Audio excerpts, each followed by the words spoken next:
Happy Sunday. It is September the 8th, um, 8:45 a.m. And by God, we are up and at it. Thank the Lord. Um, Alive and well today. So we'll wait till some people join up. We've already got two. Man, that's a good start. Denny Baker's in the house here, so if you hear, I get up really early now. I don't know what that's about. yeah, if you hear her over I got there up at 7. wrestling around, I'm you'll getting know. old. Oh, quit. Allison Campbell, good morning. Happy Sunday to you too. So glad that you could join us here. It's a chilly Sunday morning. Yeah, it is. It's like 60 something degrees it's this morning 59 here in degrees. Tennessee. So, Michelle K., good morning to you from Wisconsin. Wow. Nice. It's probably even colder up there. Jill, good morning. Good morning, Denny, she says. Good morning. Connie says, hey there. Awesome. And Olive says hello this morning too. No.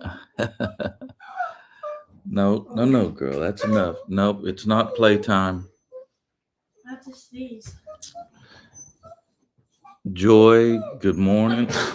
Bless you. Excuse me. Yep.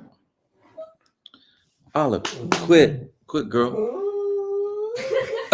Oh man. Uh-huh. All right. So Connie says, hey Denny. So Michelle says, sure is. Then the rest of the week is going to be summer-like weather again. Oh man. Well, I think that for us around here, I think that we've seen the really, really hot days go away. I'm so thankful. So thankful. Here's her ball right here, right there.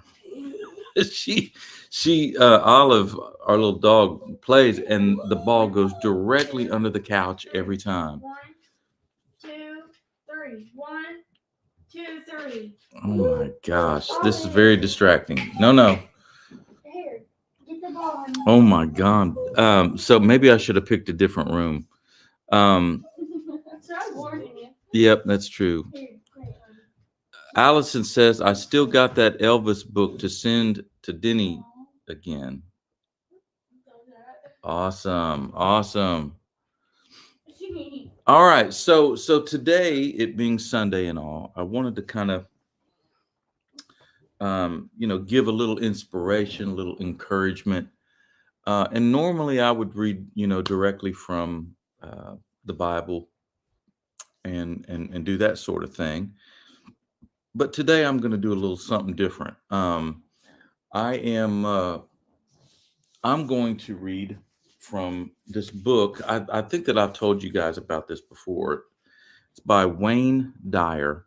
Your Erroneous Zones is what it's called. I found out about this book through my drummer with the Petty Junkies, Lonnie Wilson. And he told me, he says, man, he says, I need to give you a book that changed my life. I was like, really? He said, yeah, man. And so I went over and got this book, and I have to say, it does have some really, really awesome, advice for people who are dealing with emotional issues. Basically, your erroneous zones, the parts of you that could use some altercation. Um, so yes, I do see you on there. Denny Baker's in the house. It finally worked. Yes. Glitch in the matrix. Yes, she's in here now. Okay. All right. Wow, we've been trying to do that for months and months. I know, she's in here. All right, love it. Awesome. But basically, and I won't go too hard in the paint here about this stuff. But like the first one is just basically saying, taking charge of yourself. And I think that all of us get in this pattern of feeling sorry for ourselves, getting down on ourselves, this sort of thing. And I think that his whole thing is um, that we can take charge. Now, mind you, let me tell you a little backstory of Wayne. I think that he is a Christian, but I think that he like I don't know, respects or admires other religions like Buddhism and that sort, or and Taoism. I think that it's called Taoism, which is like the old Chinese Asian kind of thing, right? So, but he takes a lot from those kinds of religions, and then he applies it to his life. Now, mind you, I know that that's a little, you're on a slippery slope there and all that kind of stuff or whatever. However, I believe that it's kind of like yoga. Yoga, originated from a certain kind of religion or whatever. And if you kind of look deep into it, you're like, oh my God, I don't know if I should do some yoga. But there are things that, that comes out of yoga. Yeah, that's weird you say that. 'Cause some Right. people say it's demonic Yeah. when you do yoga. I've Mm, never heard You're that just before. stretching, man. That's what you're doing, right? That's how I am. I'm just like, okay. Right. And I believe it's the same kind of thing with understanding Right. other people.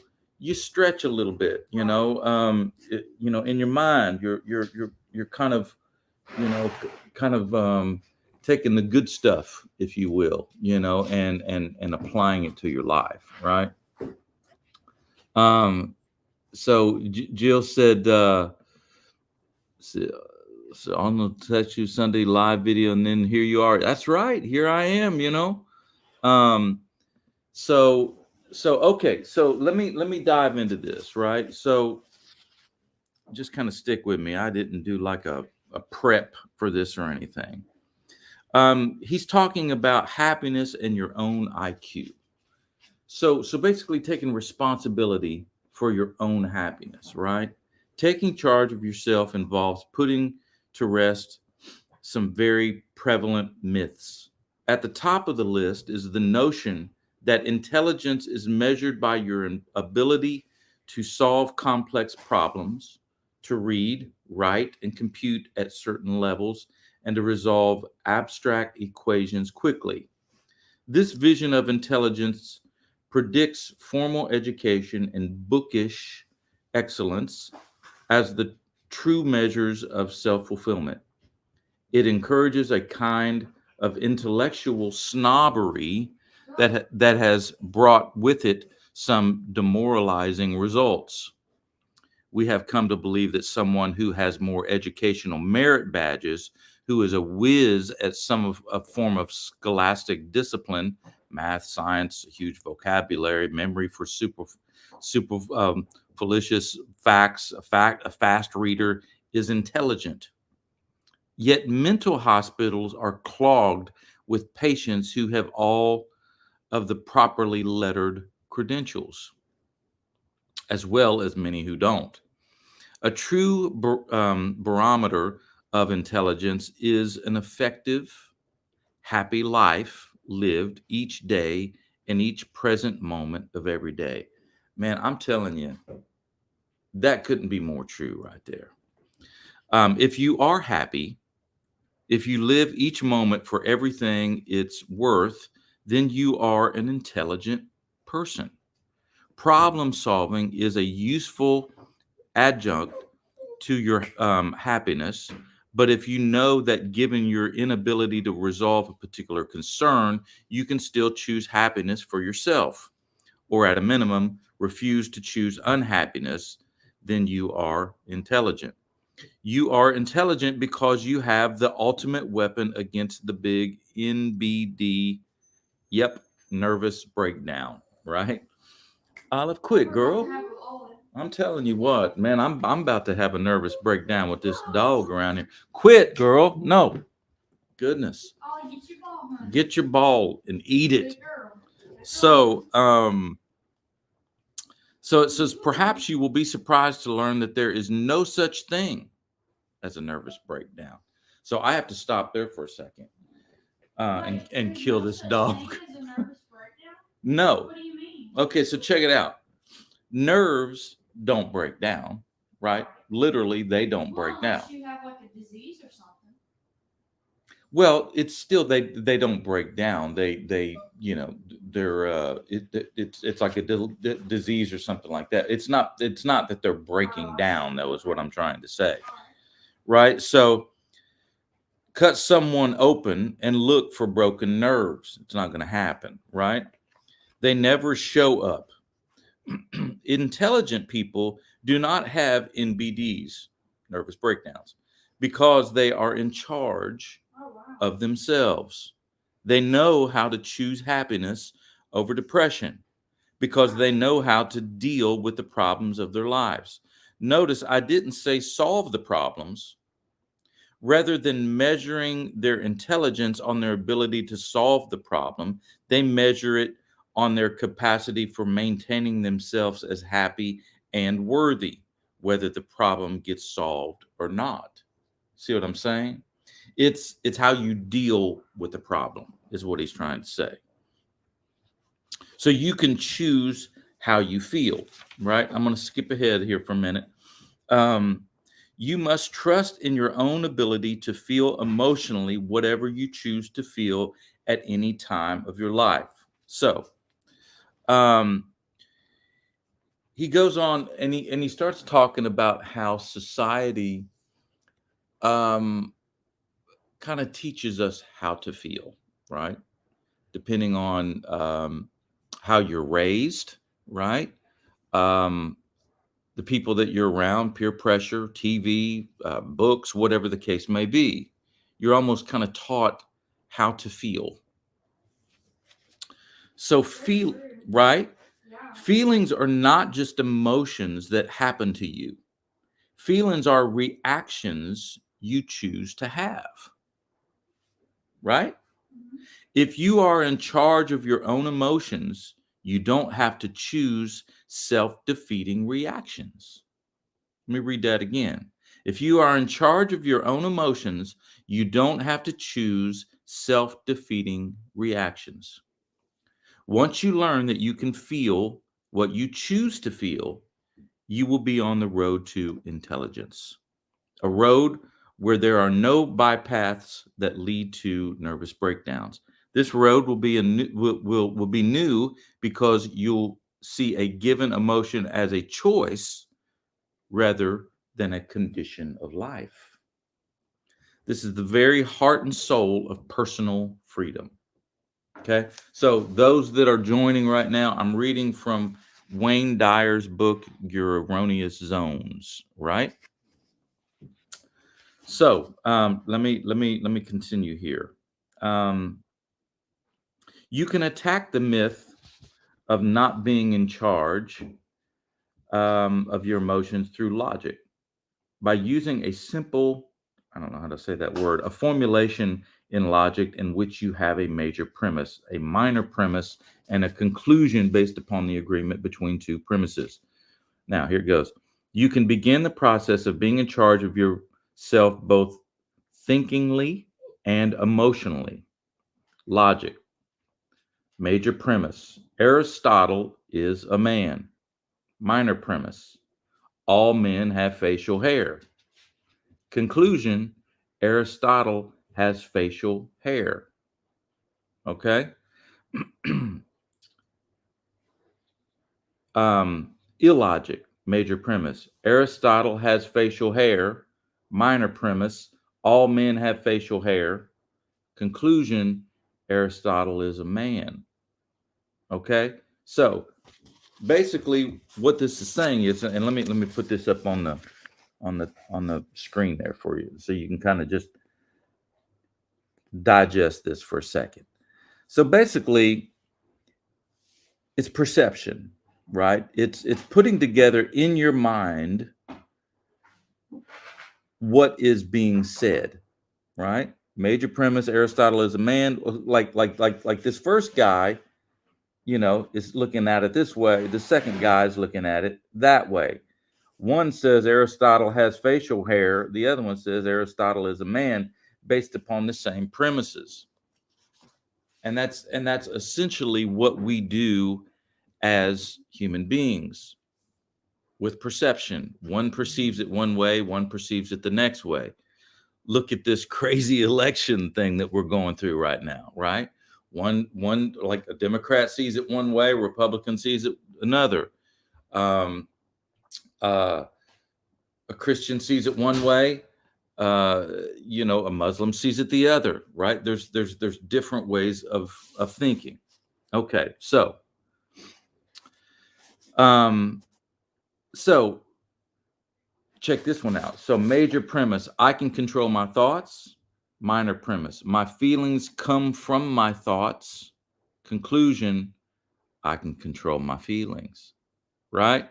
Happy Sunday, Derek. Somebody says, is thinkingly a word? That's a good question. I don't know. I really don't know. Okay, so the major premise is clear. You have the power to think whatever you choose to allow in your head. If something just pops into your head, you choose to put it there, right? Though you may not know why. You still have the power to make it go away, and therefore you still control your mental world. So, again, we're taught certain things as we grow up, and when we think of something, that's what we go with. He's trying to say, just because you think it does not mean that you need to start applying that in your life. Rethink it. Look at it from a different angle sometimes, because, excuse me, we truly do get it wrong, right? Especially those of us who have experienced anxiety, mental or emotional turmoil in our life.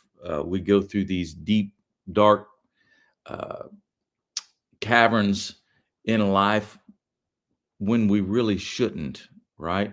We kind of put ourselves in these little as the old monk book said, dark night of the soul, right? That we go through those dark nights way too many times in this life.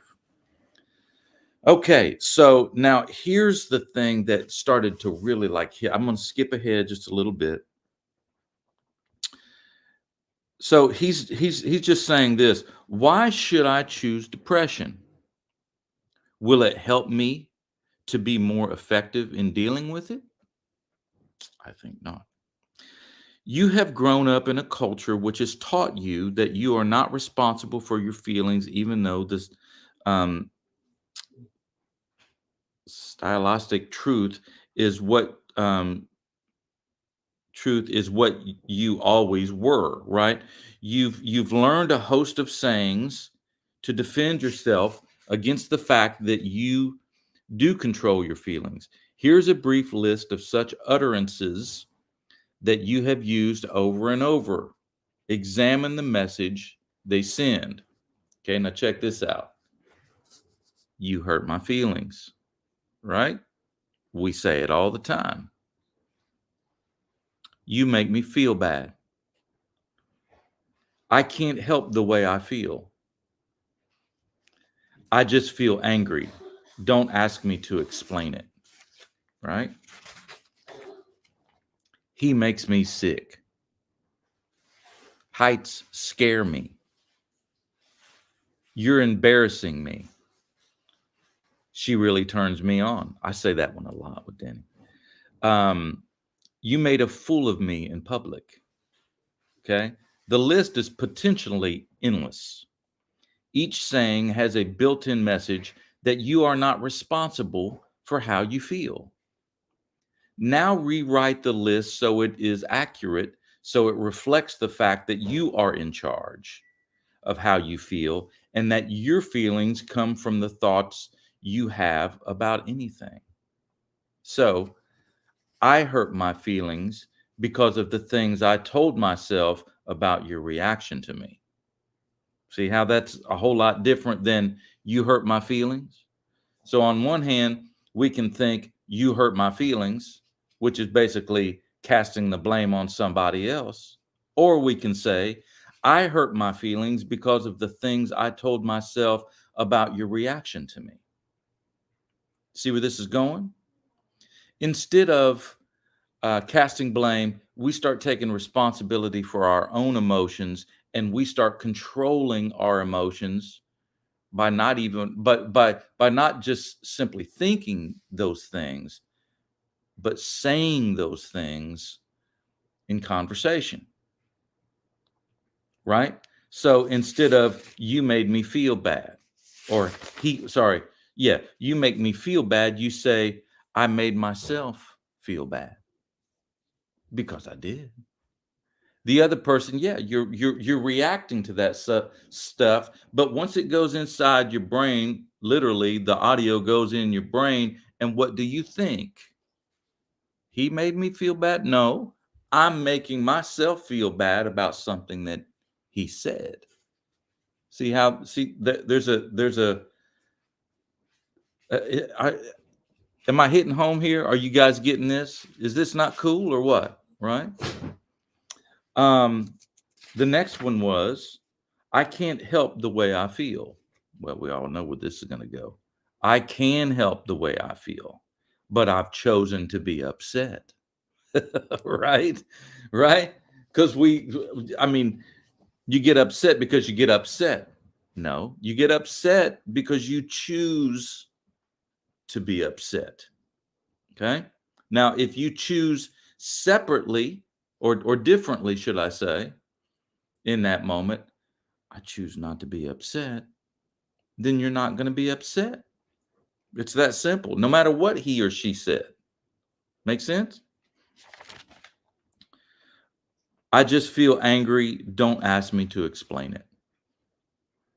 I've decided to be angry because I can usually manipulate others with my anger since they think I control them. Ooh. Now it's getting people are like, uh-oh, right? That's so true. Um, okay, so Jill says, but why would I want to make myself upset about something when I hate being upset about things? Wow. Love that. Well, Like, what's the point? well, see, here's the thing. So, thank you, Carmen. I appreciate that. Um, so why would I want to make myself? I don't think that any of us want to make ourselves upset. See, that's the whole issue. We don't want to make ourselves upset, but we Sometimes do. get upset though. Well, but again, I think a lot of it has to do with how we have been raised. But yeah, but sometimes people are mean though. Like they'll say something No, about you Olive. that's not true, or your character or whatever, right? Right. Then how does it not? How can it not affect your feelings then? Well, we choose to get upset. Okay. And there's nothing wrong with getting upset and choosing that. I'm saying that we shouldn't let others upset us when we don't want to be upset is what I'm trying to say. We Well, choose. I'm a little confused because we're taught that we should care when we grow up. Like our parents teach us that, and then you have empathy for people. Yeah.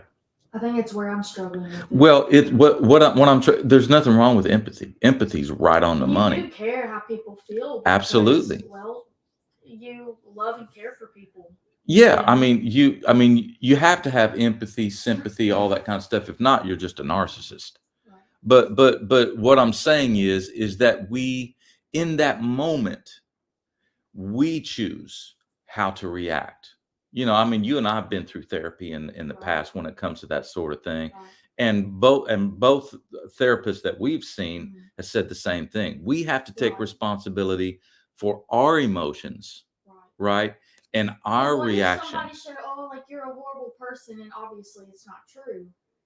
but you Right. get upset. Like, would you just be like, "Oh, okay, thanks"? Like, of course you wouldn't respond that way. Well, I think that it all depends on how much merit Oh yeah, right. we want to put into it. Now, if it's somebody like me, like, Right. and I'm telling you something like that, you're going to be like, "Oh my God!" Well, Honestly, you just have you to know, have humor with a lot of it. Like if someone goes, "Oh, like Denny, you're annoying," I'd be like, "Oh, thank you." right? You know Yeah. what I Well, mean? You're just thank like, you very "Oh, much. thank That's right. you," and Yeah. then they can't attack you no more. Right. You like take away their ammo, really. Yeah. Right. Right.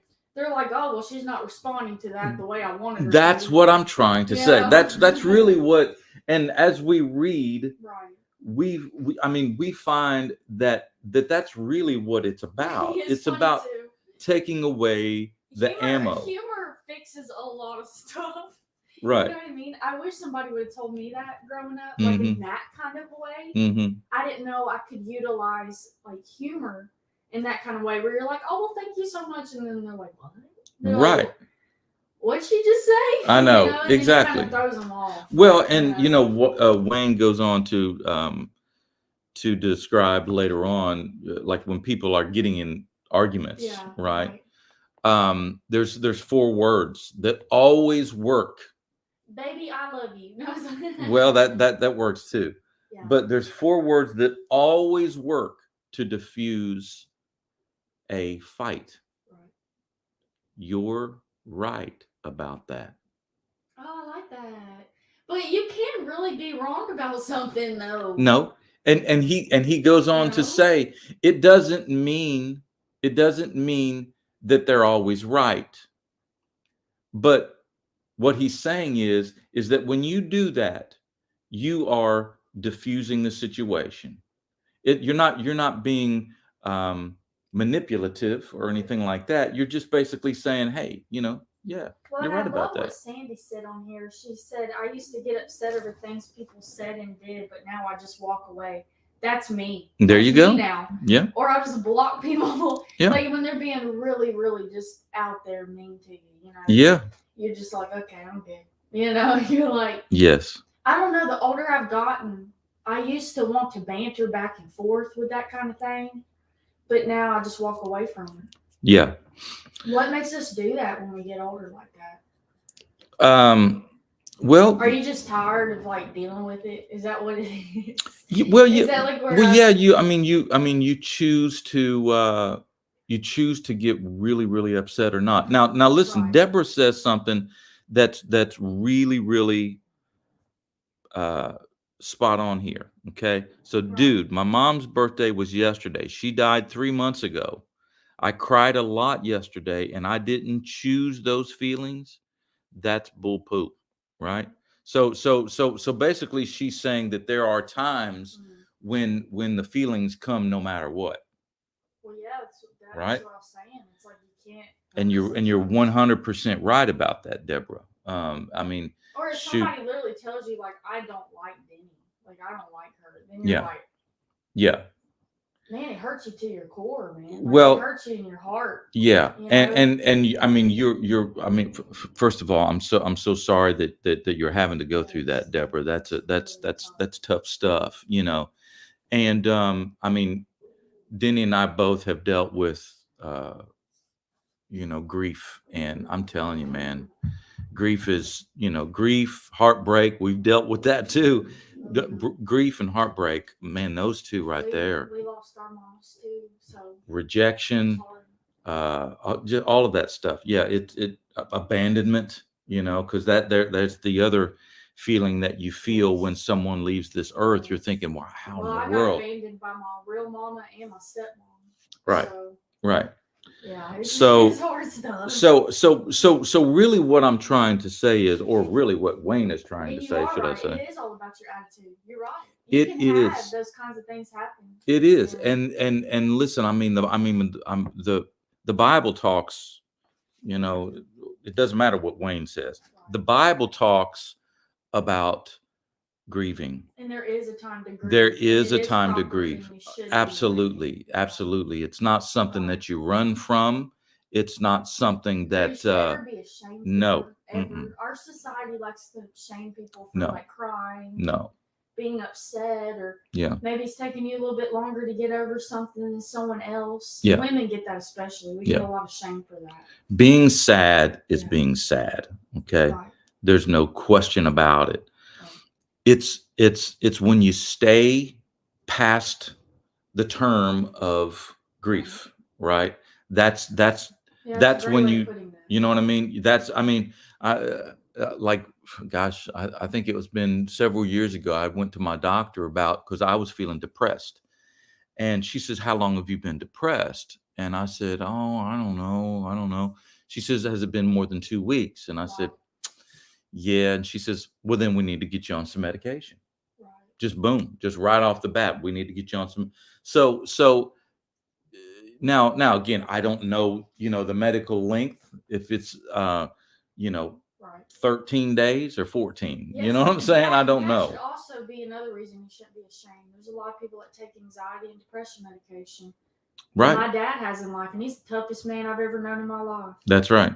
That's right. You deal with those kind of scenarios. You deal with it how the best way that you can. and it's normal and healthy too. Absolutely. You know. But from this book, and again, don't shoot the messenger, but what this book is trying to teach is responsibility for your own emotions. Own them is what I'm trying to say, and what he's trying to say. Own your own emotions, and we can choose in those moments to take responsibility, right? But So isn't it bad to be upset because someone said something about you? I almost feel like you should lean into it though sometimes, where it's okay to be upset. It's okay well, to it's have those emotions. it's the shifting the blame. That's really all I'm saying. It's like So you're saying somebody really can be mean and it be mean, or Oh, yeah. it's a different scenario. Yeah. It's like, okay, get over that. It's fine, like whatever. yeah, I mean, It depends on the situation, the Yeah. circumstance, what was said, what was taking place. it's all circumstantial. Absolutely. Right. So Jill Right. says, I it's like hard not to get upset when someone says bad things about you or someone else, but although they are not telling the truth. Ooh, man. When they're not telling the truth, man. Man. Now I mean, truly, that is very, very, very, very difficult. Well, it's always the thing of like pointing the finger, but they won't point it back at themselves. That's what's hurt me the most in my entire life. Mhm. Where like somebody will they'll criticize you 1st, Mhm. but they won't look at themselves. Well, and listen. That sounds so cliche, but it's the truth. They won't be like, oh, well, I mess up too, or oh, I have errors as a human, or oh, Yeah. blah blah blah blah blah. Like I've dealt with that so much in my life, where I'm like, it just makes you feel horrible though. Well, but see, Because look. the emphasis is put on you, Yeah. not them. I think that the older that I've gotten, the more I see life as a big picture instead of moment by moment kind of thing, right? Well, I'm a little too young for that still. I see how you do that, Yeah. but I'm not there. Well, it's like this. It's like this. If all right, take because we just went through the Olympic thing, right? All right, and I know that Usain Bolt didn't run this time, but I'm gonna use him as an example. So let's imagine life as the starting line, right? They shoot the gun, bam, and they're off and they're running, right? Now, snapshot halfway through the race. Okay? Picture that, right? Now, we can judge those people that are running and say, well, that one's losing. He's a loser. Right. He's this, he's that. Right? Because the race has not been run. Does that make sense? Exactly. What's not completed? It's not finished. completed, right? The same thing in judging God sometimes. Right. In the middle of a particular incident in our lives, and we blame God. God, I can't believe you did this to me, or let's say you do something to me. I can't believe that you did this to me, right? Or whatever the case may be, especially with telling the truth. I can't believe that you lied to me, or whatever the case may be. Well, people make mistakes, for one thing, right? We all make mistakes. And truthfully, on the other end of that lie, if that person, even if they maybe take a couple of days to come back around, if they come back around and say, you know what, hey, listen, I lied to you about that. Right. Then all of a sudden, that light is shown on that person, and then that person who thought that they were lying to begin with sees that person in a completely different light. Right. Exactly. See what I'm trying to say? Mm. So we can't judge too quickly in the middle of the race.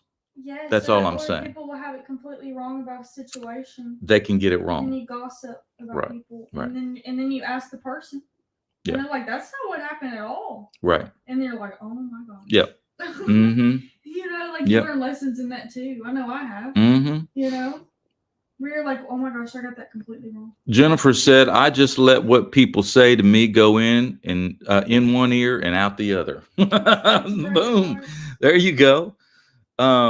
Okay. Allison says we need to take moments when we feel the strong emotions to think about our reactions before we speak, or how we react to other person or situation. Not easy to do. And you are listen, that's what this whole thing's about.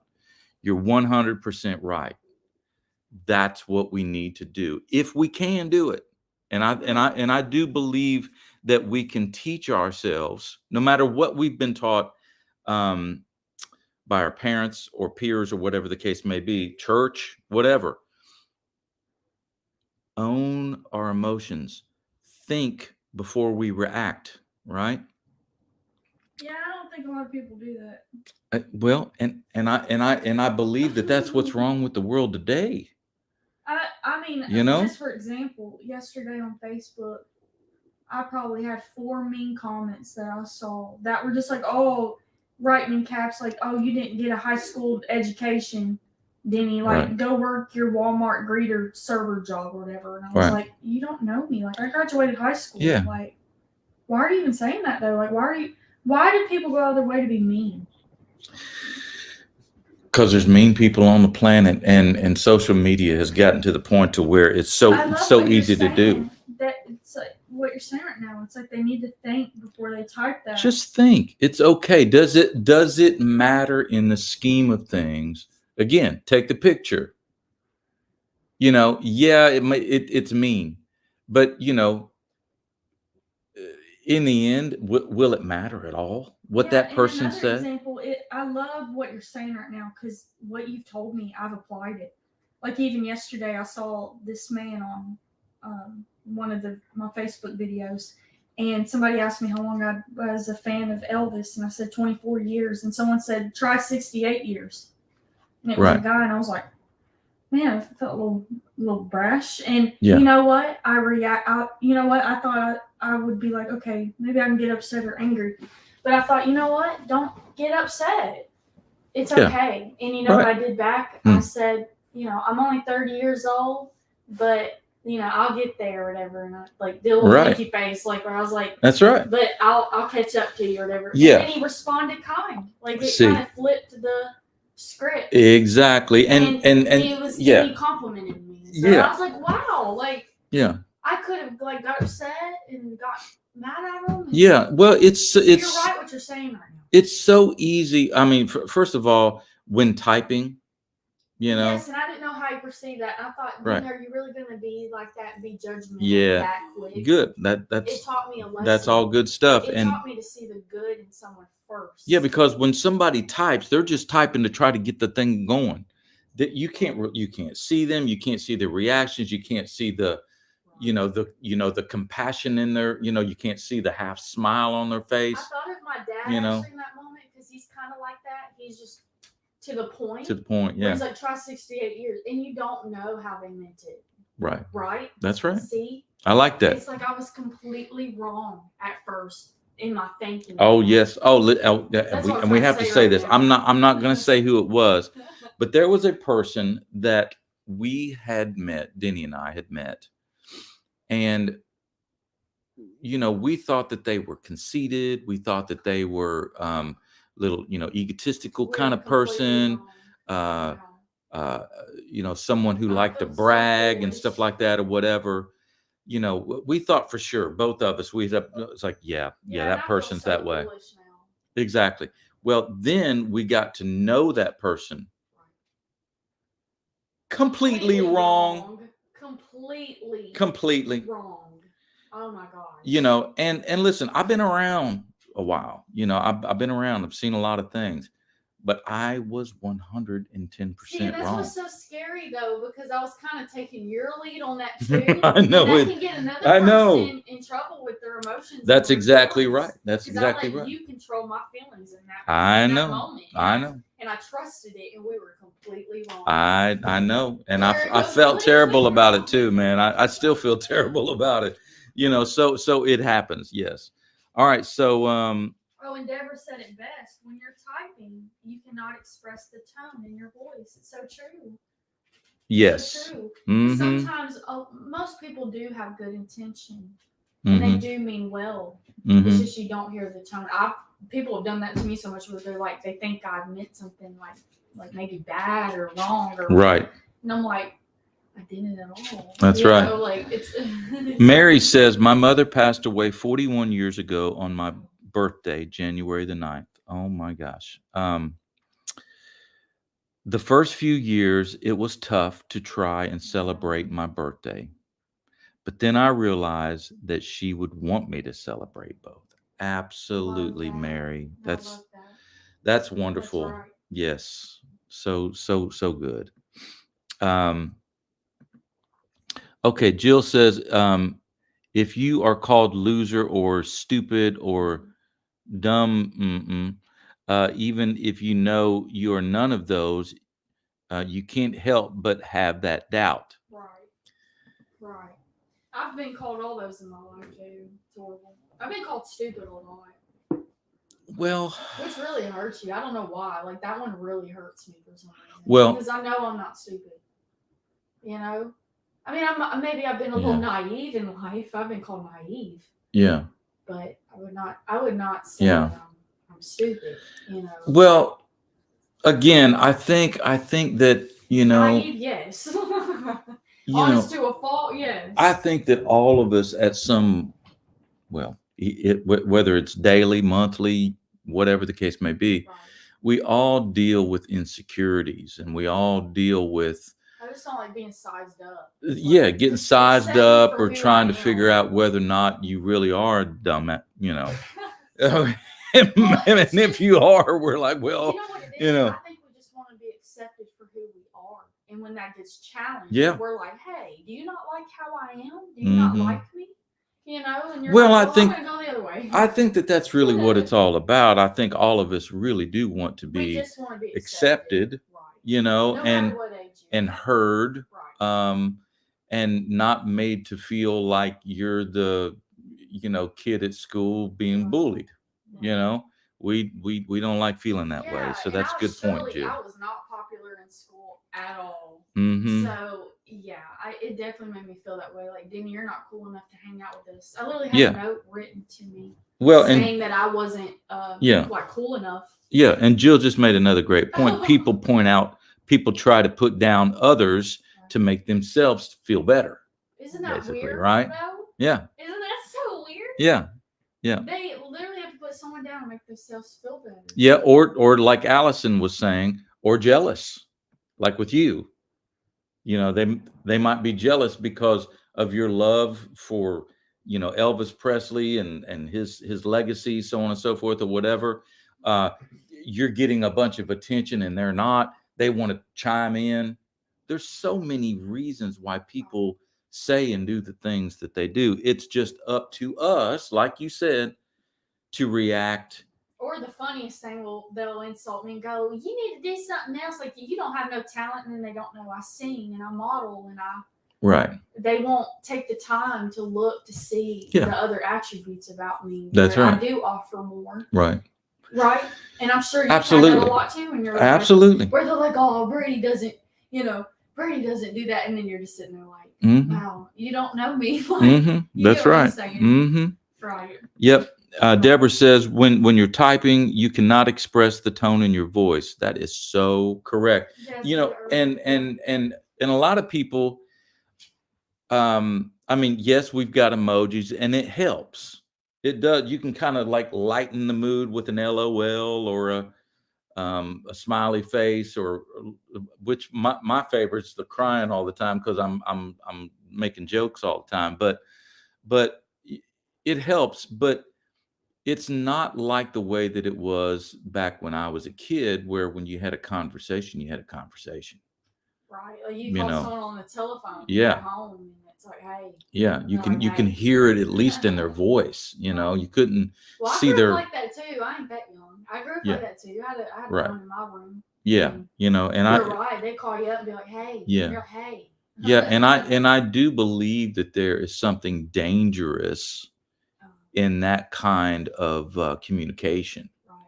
You know, especially if, and we've done it before. We've done it in our relationship, where I've said something through text, or you have, or whatever, and we're like, hey, what the heck Or does that there's that a mean? video of one of us and we're somewhere and someone gets it completely wrong. And Yeah. You weren't there. You didn't witness it. Yeah.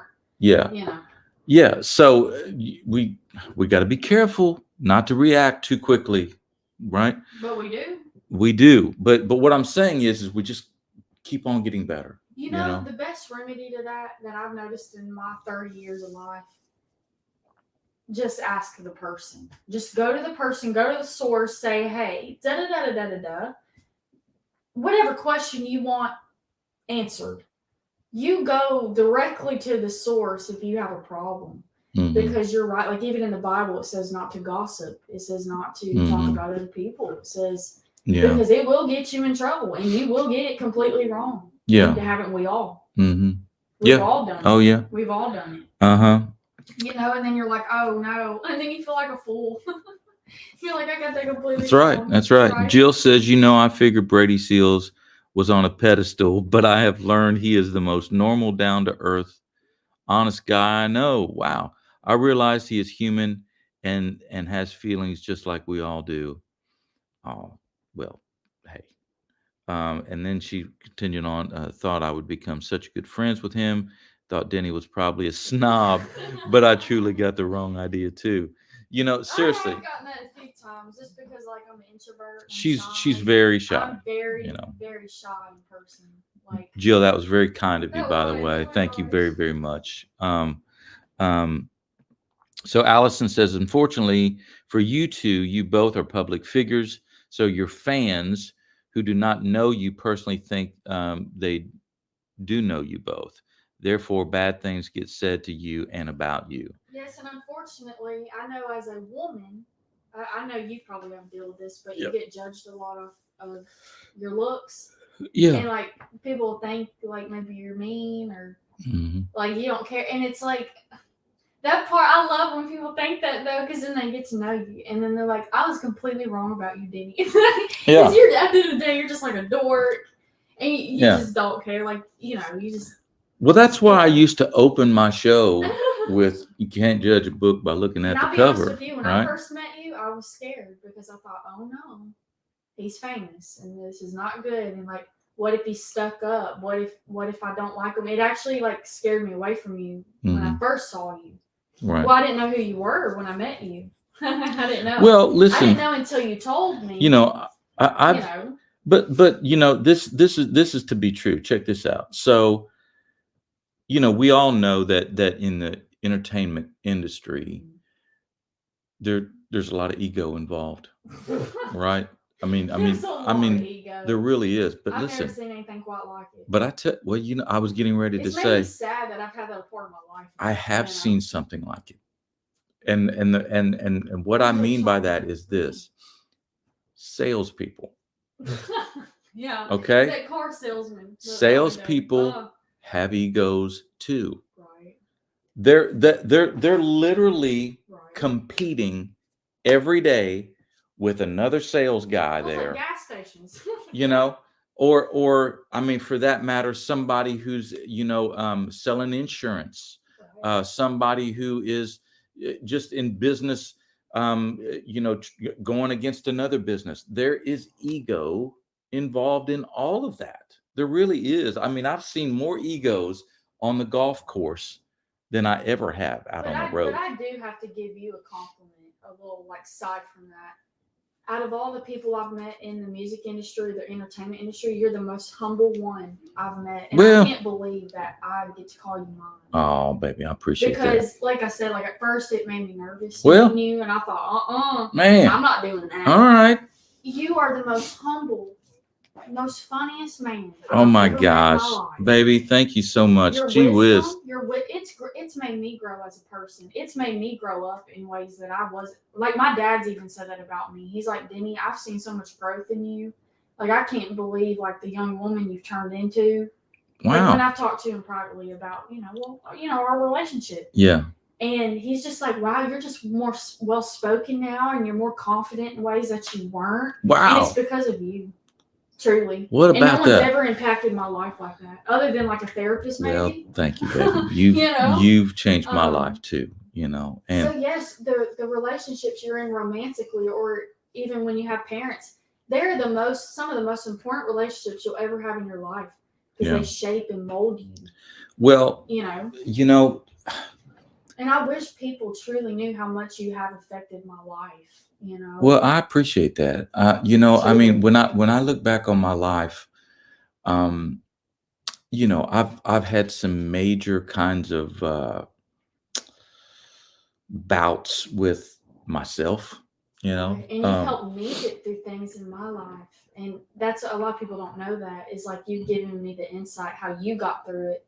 And you're like, Denny, do it like this. This will help you. And I'm like, okay. Well, yeah. There's been so many times in my life, as like like a songwriter, right? When you write something and you play it to somebody, you're immediately opening up your heart. Oh, and by the way, I left out the most important thing about you that I love the most that I've seen with you, with people, like everyone, and including myself. You are the most giving person I've ever known. And you do it with no agenda. Man. You do it with, you don't want anything back. I'm getting that. You don't want anything back. Well. And in like the first year I was with you, I just want people to know this. Like the first year I was with you when we were dating, you made me gain my weight back. You made me stop having panic attacks. Just everything. It's like you healed me from the inside out. Truly. Man, oh man. And you were so giving when you didn't have to be. I've never met anyone like you. Denny Baker, family, you better freaking quit it. But even my own family, like you were there for me when no one was there for me. And look at what you've done. I've got to live out my dreams and like do like goals and stuff I wanted to achieve because of you. Denny Baker. Our relationships are so important in our life, and I'm like witness to that now. Like, man, I never thought being with a guy. You made me feel very, very seriously. Good I never today. thought Thank being you. in a romantic relationship could change your life like that. Wow, but it can. Wow, it's as powerful as my relationship with my parents. Man, baby. And if you don't feel that way, it's like, oh no. I'm gonna take you out for ice cream today or something. Baby, oh yeah, you're so sweet. We gotta cut down on the sugar though. Actually. Yes, we do. Yeah. So Jill said, "Oh, Denny, you make me cry." I want people to, because I know you're not gonna say it about yourself. Okay, I know this, but I want people to know that you are the most giving person I've ever known in my life. Look, a lot of who I am, baby. Thank you. It's the way you were raised, and I can tell. Oh yeah, incredible parents. Yeah, my mom and dad were great people. I mean, they really were.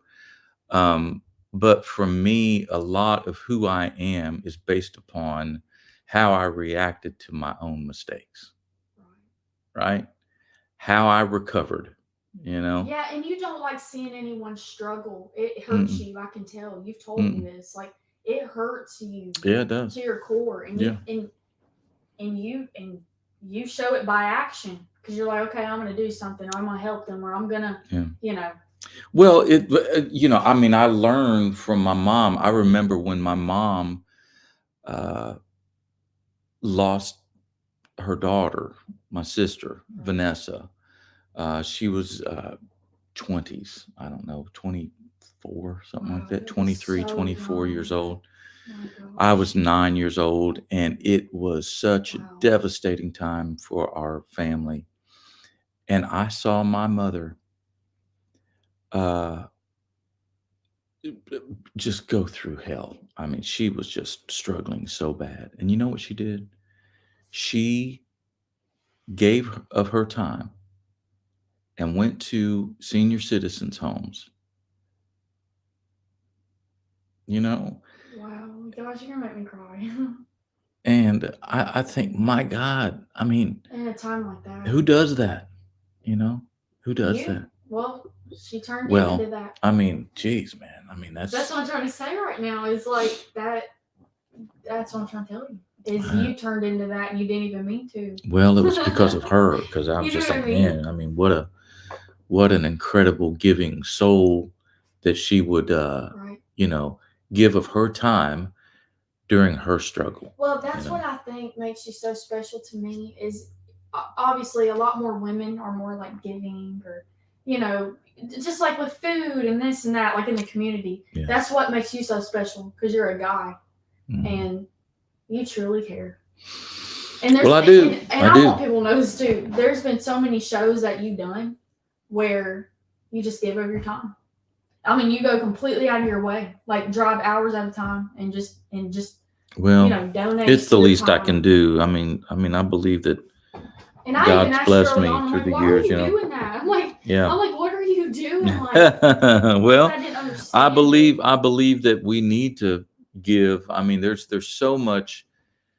Right, and I didn't There's so many understand, gifts in giving. Well, I didn't You understand know, that, like, the music aspect of it. I was like, oh, he's trading his talent yeah, for yeah. whatever the cause may be. I'm I was like, telling oh, you, I get it now. some of the Like, most rewarding shows that I've ever done have been that. I remember right, what we it was the Heimerdinger Foundation, which, by the way, I know I've talked to you all about them before, but the Heimerdinger Foundation is a organization here in Nashville who they've got an incredible organization, man. They grow their own organic food. yes, their own garden there. They get Yeah. volunteers, which if you ever want to volunteer for something amazing, this is the thing. So you volunteer your time, you go in there, you help prep the food. They get people to volunteer to take the food to cancer patients, y'all. Oh, that'd be my favorite part. I would love to do that. Come on. They deliver it straight to their door for nothing. Wow. It's just an To give incredible them the proper organization. nourishment and nutrition to get through Yeah. cancer. But Gordon Kennedy and I have I mean, we found out about this. We went and visited the facility. They're just great people. So, in your towns, try to find a little organization like that, and get involved, man, because I'm telling you, it really does the heart and soul so much good, Gene, read what Gene said. Baby. Gene said, hey, Brady, sadly, I'm dealing with my uncle in hospice since Thursday. He's declining rapidly. Sure could use a good laugh today. Hope to catch you on the next live. Please keep my family in your prayers. Gene, we're so sorry. Yes.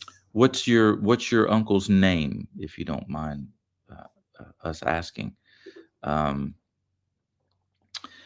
I'm so sorry. I'm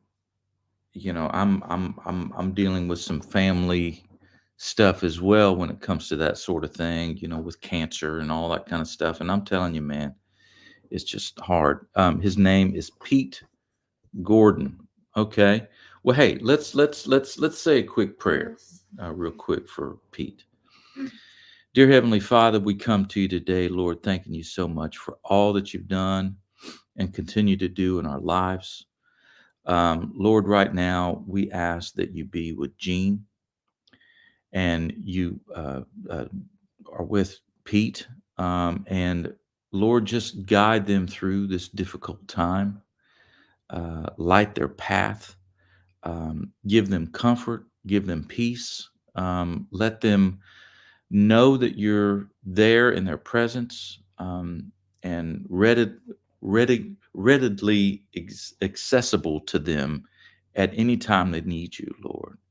Uh, give them support with friends or family. Lord, we just ask that you be with them and comfort them in such a hard time. We ask all this in Jesus' name we pray. Amen. Right? So sorry, Gene. Yes. Golly. That's hard stuff, y'all. It really, really is, It's really, really, really tough.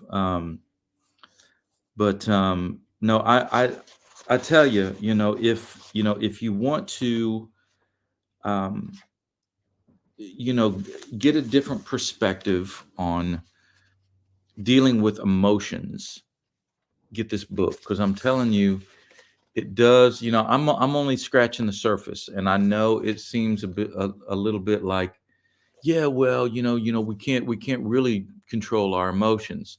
But as this book goes through the process that we use, um you'll see the logic in it, and you'll see, like, yes, I do see what he's trying to say.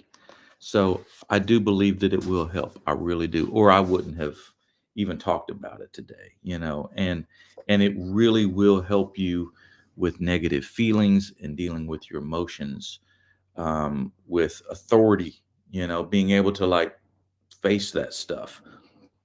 So oh, Gene, so Gene, you do have this, and you said I'm halfway through.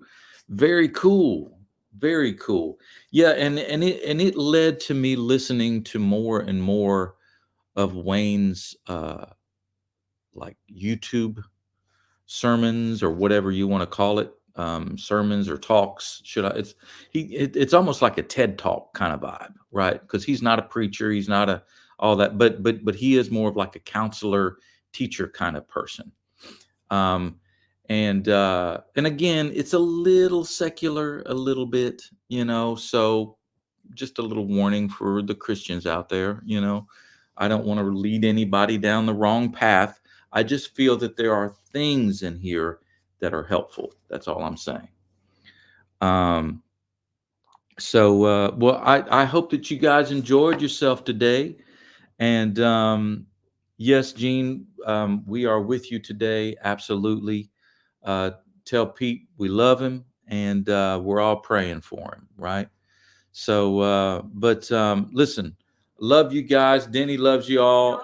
And you guys have a wonderful day. May God bless you today, and have a wonderful Sunday. And we'll see you soon. Bye, y'all. Love you. Okay. Bye bye.